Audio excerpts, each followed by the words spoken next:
The eviction notice taped to her apartment door trembled in Sarah's hands as the cold November wind cut through the hallway. 3 days. She had 3 days to leave the only home her 7-year-old daughter Emma had ever known. Her eyes blurred with tears she couldn't afford to shed because crying meant she wasn't working, and not working meant the $89 in her bank account would somehow need to stretch into infinity. She had worked 2 jobs for the past 4 years, cleaning office buildings at night and working as a barista by day, and it still wasn't enough. The medical bills from Emma's emergency appendectomy last year had buried her beneath a mountain of debt that seemed to grow taller every single day. That morning, as Sarah sat on the worn bus bench waiting for her ride to her new job at Meridian Technologies, a position she'd secured just yesterday through a desperate online application, her phone buzzed with an Uber notification. The car was black, sleek, and looked like it cost more than everything she owned combined. A man in an expensive charcoal suit stepped out from behind the wheel, his sharp features and commanding presence making her instinctively straighten her posture. She assumed he was the driver picking up someone else, but then he looked directly at her and smiled. "Sarah?" he asked, reading her name from his phone. Her heart skipped.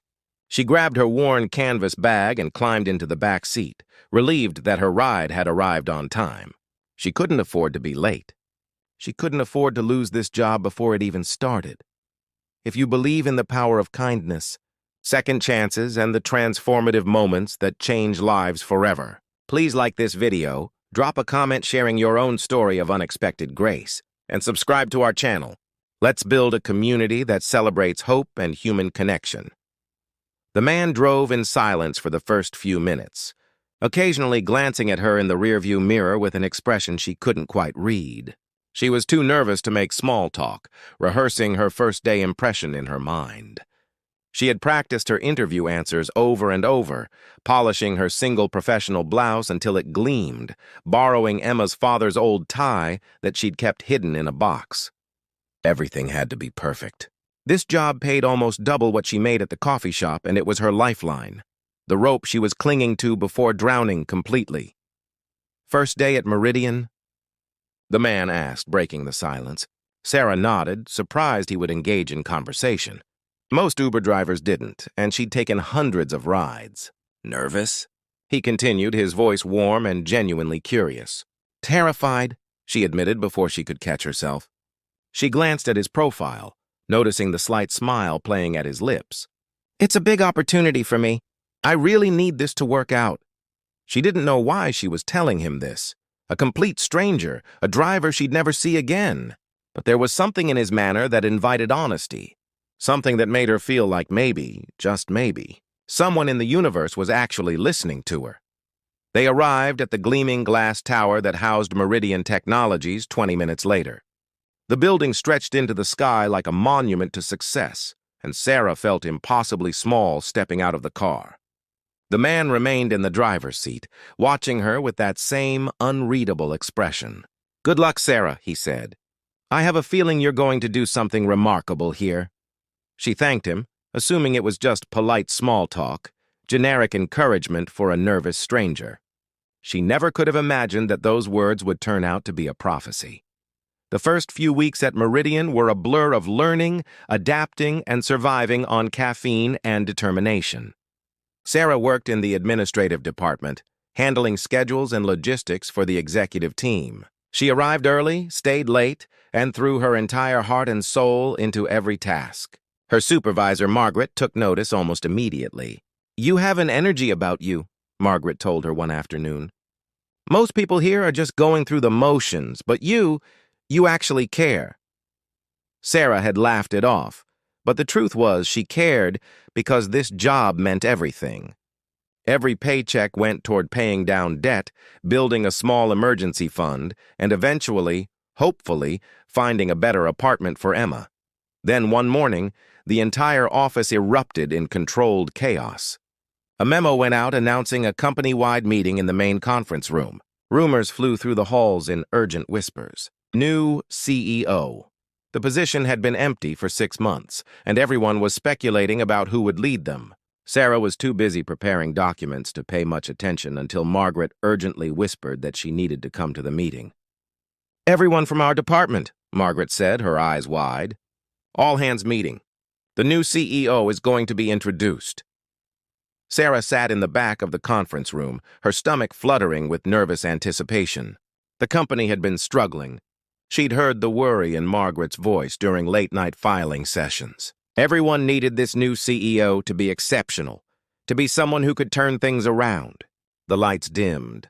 A spotlight illuminated the stage, and then he walked out.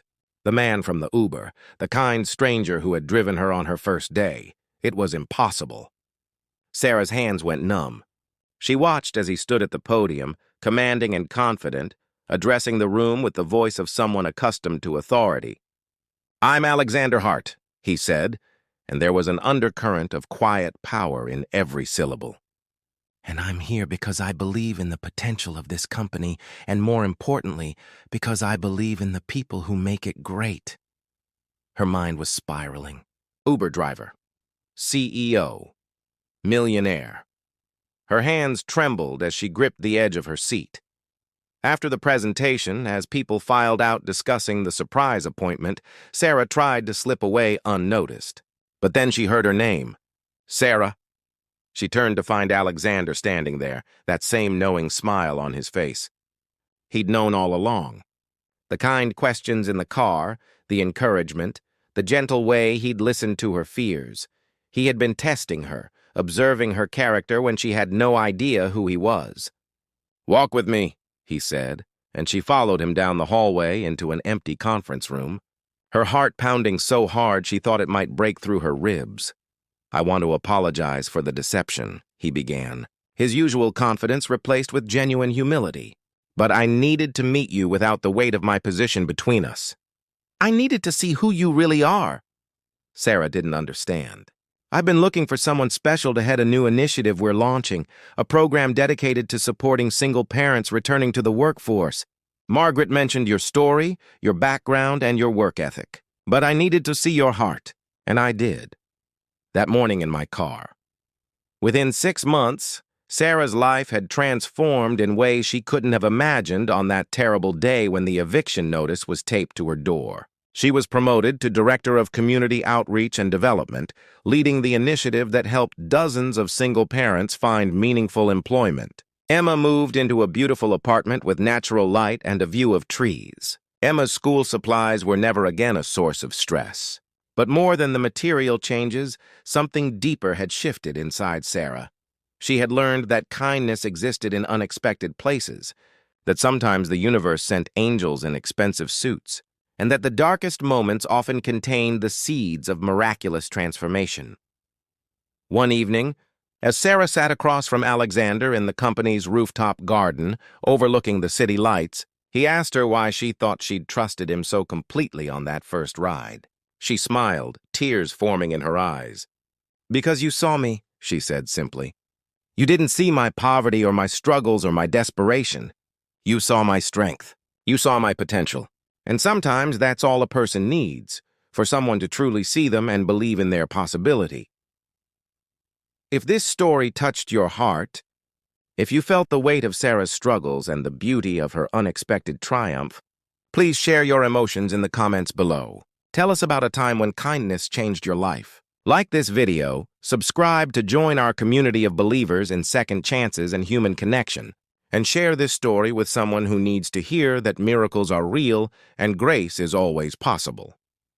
Special request. In the comments below, please write one word that describes how this story made you feel. Just one word. Let's create a wall of human emotion together.